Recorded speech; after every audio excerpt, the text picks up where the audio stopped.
சொன்னா சுவாமி அவருக்காக ஒரே ஒரு கொள்கை பரப்பு செயலாளராக என்னை நியமிச்சிருக்கிறார். அது பல பேருக்கு வருத்தமா இருக்கு.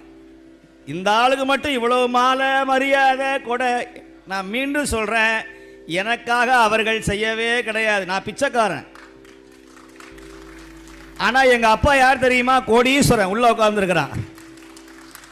ஏன்னா அவனும் பிச்சைக்காரன் தான், பிச்சாண்டேஸ்வரர். அவன் எளிமையாக இருப்பான், வலிமையாக இருப்பான், ஐஸ்வர்யம் தரக்கூடியவனாக இருப்பான். பிச்சாண்டியாக திருவோட்டை ஏந்திக்கிட்டு வருவான், சுடுகாட்டிலையும் ஆடுவான், திருவண்ணாமலையார் மாதிரி நகையெல்லாம் போட்டுக்கிட்டு ஜாலியாக வருவான். அந்த சுவாமியினுடைய அருளை யாராலும் கணிக்கவே முடியாது. அந்த சுவாமி தான் எனக்கு முதலாளி, என் தகப்பன். அப்போ எங்களுக்கெல்லாம் தகப்பன் கிடையாதா? உங்களுக்கும் தகப்பன் தான். ஆனால் என்னை நான் அடிக்கடி சொல்லுவேன்,